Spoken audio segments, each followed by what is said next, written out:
ಸಂಸದ ವಿಶ್ವೇಶ್ವರ ಹೆಗಡೆ ಕಾಗೇರಿಯವರ ಬಂಧನ ಯಾವಾಗ? ಕನಿಷ್ಠ ಅವರನ್ನು ವಶಕ್ಕೆ ಪಡೆದುಕೊಂಡು ಪೊಲೀಸರು ವಿಚಾರಣೆ ನಡೆಸೋದು ಯಾವಾಗ?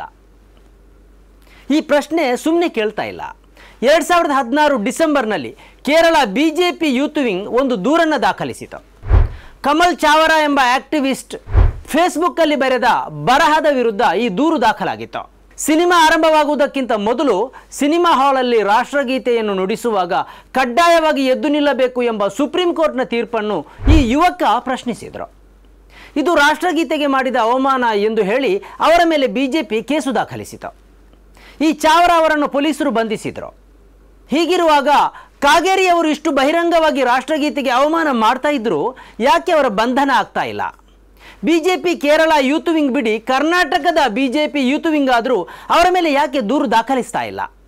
2016ರಲ್ಲಿ ಬಿಜೆಪಿಯಲ್ಲಿದ್ದ ದೇಶಪ್ರೇಮ 2025ಕ್ಕಾಗುವಾಗ ಯಾಕೆ ಕಾಣೆಯಾಗಿದೆ? 150ನೇ ವರ್ಷದ ಈ ಸಂಭ್ರಮದಲ್ಲಿ ವಂದೇ ಮಾತರಮ್ಮಿಗೆ ನಾವು ಕೊಡಬೇಕಂತ ಪ್ರಾಮುಖ್ಯತೆಯನ್ನ ಇನ್ನಷ್ಟು ನೀಡಬೇಕು.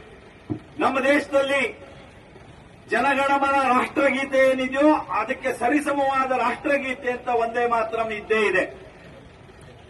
ನಾನು ಇತಿಹಾಸವನ್ನ ಮತ್ತೆ ಕೆದಕೋದಕ್ಕೆ ಹೋಗೋದಿಲ್ಲ. ಹಾಗೆ ನೋಡಿದರೆ ವಂದೇ ಮಾತರಮ್ಮೇ ರಾಷ್ಟ್ರಗೀತೆ ಆಗಬೇಕು ಅನ್ನುವಂತ ಕೂಗು ಬಲವಾಗಿತ್ತು. ಆದರೆ ಅವತ್ತಿನ ನಮ್ಮ ಪೂರ್ವಜರು ವಂದೇ ಮಾತರಮ್ಮೂ ಇರಲಿ, ಜೊತೆಗೆ ಆ ಬ್ರಿಟಿಷ್ ಅಧಿಕಾರಿಯನ್ನ ಸ್ವಾಗತಿಸೋದಕ್ಕೆ ರಚನೆ ಮಾಡಿರುವಂತ ಜನಗಳ ಮನವೂ ಇರಲಿ ಅಂತ ಎರಡನ್ನೂ ನಮಗೆ ಸೇರಿಸಿ ನಾವು ಇವತ್ತು ಅದನ್ನು ಒಪ್ಪಿಕೊಂಡು ಅದನ್ನು ಪಾಲಿಸ್ತಾ ಇದ್ದೇವೆ. ನಿಮ್ಮ ಬೆಂಬಲದಿಂದಲೇ ನಾವು ಈ ಹಂತಕ್ಕೆ ಬೆಳೆದಿದ್ದೇವೆ. ನಮಗೆ ಇನ್ನಷ್ಟು ಬೆಳಿಬೇಕಾಗಿದೆ, ಇನ್ನಷ್ಟು ಸತ್ಯ ಸುದ್ದಿಯನ್ನು ನಿಮ್ಮ ಜೊತೆ ಹಂಚಿಕೊಳ್ಳಬೇಕಾಗಿದೆ. ಆದ್ದರಿಂದ ಸನ್ಮಾರ್ಗ ನ್ಯೂಸ್ ಚಾನೆಲನ್ನು ಸಬ್ಸ್ಕ್ರೈಬ್ ಮಾಡುವ ಮೂಲಕ ಮತ್ತು ಸನ್ಮಾರ್ಗ ನ್ಯೂಸ್ ಚಾನೆಲ್ನ ಎಲ್ಲ ಕಾರ್ಯಕ್ರಮವನ್ನು ನಿಮ್ಮವರು, ನಿಮ್ಮ ಕುಟುಂಬಿಕರು ಮತ್ತು ಗೆಳೆಯರೊಂದಿಗೆ ಹಂಚಿಕೊಂಡು ಅವರಲ್ಲೂ ಸಬ್ಸ್ಕ್ರೈಬ್ ಮಾಡುವಂತೆ ವಿನಂತಿಸುವ ಮೂಲಕ ನಮ್ಮನ್ನು ಬೆಂಬಲಿಸಿ. ವೀಕ್ಷಕರೇ, ಇದು ಎಡಿಟರ್ಸ್ ಪೆಕ್. ಸಿನಿಮಾ ಹಾಲ್ ಸಹಿತ ಎಲ್ಲೆಡೆ ರಾಷ್ಟ್ರಗೀತೆಯನ್ನು ನುಡಿಸುವಾಗ ಎದ್ದು ನಿಲ್ಲಬೇಕು ಎಂದು 2016 ನವೆಂಬರ್ನಲ್ಲಿ ಸುಪ್ರೀಂ ಕೋರ್ಟ್ ಆದೇಶ ನೀಡಿತು. 2018ರಲ್ಲಿ ಈ ಆದೇಶಕ್ಕೆ ಅದುವೇ ತಿದ್ದುಪಡಿಯನ್ನು ಮಾಡಿತು. ಸಿನಿಮಾ ಹಾಲ್ನಲ್ಲಿ ಎದ್ದು ನಿಲ್ಲುವುದು ಕಡ್ಡಾಯ ಅಲ್ಲ, ಆಪ್ಷನಲ್ ಎಂದು ಹೇಳಿತು. ಆದರೆ 2016ರ ಕಡ್ಡಾಯ ಆದೇಶವನ್ನು ಅನುಸರಿಸಿ ಕೇವಲ ಕೇರಳವೊಂದರಲ್ಲಿ 12 ಮಂದಿಯನ್ನು ಬಂಧಿಸಲಾಗಿತ್ತು. ದೇಶದ ವಿವಿಧ ಕಡೆ ಇನ್ನಷ್ಟು ಮಂದಿಯನ್ನು ಬಂಧಿಸಲಾಗಿತ್ತು. ಈ ಆದೇಶದ ವಿರುದ್ಧ ಕೇರಳ ಸಿನಿಮಾ ನಿರ್ಮಾಪಕರು ಸುಪ್ರೀಂ ಕೋರ್ಟ್ನ ಬಾಗಿಲು ಬಡಿದರು. ಆ ಬಳಿಕ ಈ ತೀರ್ಪಿನಲ್ಲಿ ಮಾರ್ಪಾಟು ಮಾಡಲಾಯಿತು. ರಾಷ್ಟ್ರಗೀತೆಯ ಮೇಲೆ ನಿಜಕ್ಕೂ ಬಿಜೆಪಿಗೆ ಗೌರವ ಇಲ್ಲ ಅನ್ನುವುದನ್ನು ಕಾಗೇರಿ ಭಾಷಣ ಸ್ಪಷ್ಟಪಡಿಸುತ್ತೆ. ಅವರಿಗೆ ರಾಷ್ಟ್ರಗೀತೆಯ ಜಾಗದಲ್ಲಿ ಒಂದೇ ಮಾತರಂ ಬರಬೇಕು. ಅದಕ್ಕಾಗಿ ನೊಬೆಲ್ ಪ್ರಶಸ್ತಿ ವಿಜೇತ ಕವಿ ಟಾಗೂರರನ್ನೇ ಅವರು ಅವಮಾನಿಸಲು ಸಿದ್ಧರಾಗ್ತಾರೆ. ಹಾಗೆ ನೋಡಿದರೆ ವಂದೇ ಮಾತರಮ್ಮೇ ರಾಷ್ಟ್ರಗೀತೆ ಆಗಬೇಕು ಅನ್ನುವಂತ ಕೂಗು ಬಲವಾಗಿತ್ತು. ಆದರೆ ಅವತ್ತಿನ ನಮ್ಮ ಪೂರ್ವಜರು ವಂದೇ ಮಾತರಮ್ಮೂ ಇರಲಿ, ಜೊತೆಗೆ ಆ ಬ್ರಿಟಿಷ್ ಅಧಿಕಾರಿಯನ್ನ ಸ್ವಾಗತಿಸೋದಕ್ಕೆ ರಚನೆ ಮಾಡಿರುವಂತ ಜನಗಳ ಮನವೂ ಇರಲಿ ಅಂತ ಎರಡನ್ನೂ ನಮಗೆ ಸೇರಿಸಿ ನಾವು ಇವತ್ತು ಅದನ್ನು ಒಪ್ಪಿಕೊಂಡು ಅದನ್ನು ಪಾಲಿಸ್ತಾ ಇದ್ದೇವೆ.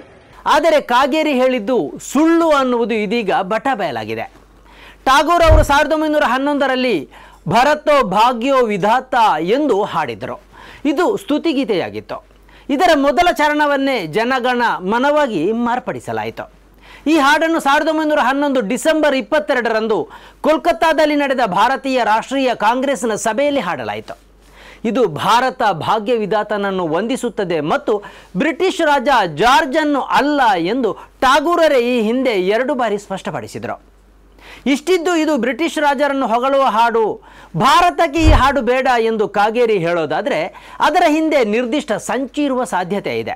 ವಂದೇ ಮಾತರಂ ಎಂಬ ಭಾರತೀಯರಿಗೆ ಬಹು ಒಪ್ಪಿತವಲ್ಲದ ಹಾಡನ್ನು ದೇಶದ ಮುಂದೆ ಹೇರಿ ವಿವಾದ ಮಾಡಿ ಅದನ್ನೇ ಒಂದಷ್ಟು ಸಮಯ ಜನರ ನಡುವೆ ಚರ್ಚಾ ವಿಷಯವಾಗಿ ಮಾಡುವುದಕ್ಕೆ ಅವರು ಸಂಚು ನಡೆಸಿರುವಂತಿದೆ. ಮತ್ತೆ ಕಂಠ ಕಂಠಗಳಲ್ಲಿ ವಂದೇ ಮಾತರಂ ಆ ಹಾಡು ನಮ್ಮಲ್ಲಿ ಪ್ರತಿಧ್ವನಿಸಬೇಕು. ನಮ್ಮ ಶಾಲೆ ಕಾಲೇಜುಗಳಲ್ಲಿ ಯುವಕರ ಮಧ್ಯೆ, ನಾಡಿನ ಜನರ ಮಧ್ಯೆ ಆ ವಂದೇ ಮಾತರಂ ಹಾಡು ಕಂಠಸ್ಥವಾಗಿ ಅದು ಮತ್ತೆ ಮೊಳಗಬೇಕು. ಸ್ಪೀಕರ್ ಆಗಿ ಅನುಭವವನ್ನು ಹೊಂದಿರುವ ಮತ್ತು ಇದೀಗ ಸಂಸದರಾಗಿರುವ ವ್ಯಕ್ತಿಯೇ ಟಾಗೂರರನ್ನು ಅವಮಾನಿಸ್ತಾ ಇದ್ದಾರೆ. ಒಂದು ವೇಳೆ ಈ ಮಾತನ್ನು ರಾಹುಲ್ ಗಾಂಧಿ ಹೇಳ್ತಾ ಇದ್ರೆ ಬಿಜೆಪಿಯ ಪ್ರತಿಕ್ರಿಯೆ ಹೇಗಿರ್ತಿತ್ತು?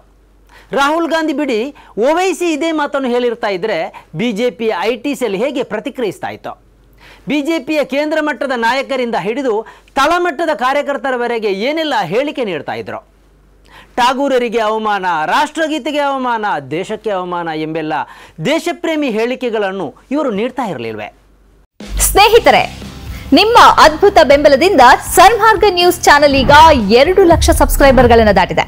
ಇದು ನಮ್ಮ ಯಶಸ್ಸಲ್ಲ, ಇದು ನಿಮ್ಮ ಯಶಸ್ಸು. ನಮ್ಮ ಮುಂದಿನ ಗುರಿ 4 ಲಕ್ಷ. ಇದು ಕಷ್ಟವಲ್ಲ. ನೀವು ಮಾಡಬೇಕಾದದ್ದು ಸಿಂಪಲ್. ನೀವು ಸನ್ಮಾರ್ಗ ನ್ಯೂಸ್ ಚಾನೆಲ್ ವಿಡಿಯೋವನ್ನ ನಿಮ್ಮ ಸ್ನೇಹಿತರಿಗೆ, ಕುಟುಂಬದವರೊಂದಿಗೆ ಹಂಚಿಕೊಳ್ಳಿ ಮತ್ತು ಅವರಲ್ಲೂ ಸಬ್ಸ್ಕ್ರೈಬ್ ಮಾಡಲು ಹೇಳಿ. ನೀವು ಶಕ್ತಿಯನ್ನು ಕೊಡಿ, ನಾವು ನಿಖರ ಸುದ್ದಿ ಕೊಡ್ತೇವೆ. ಧನ್ಯವಾದಗಳು.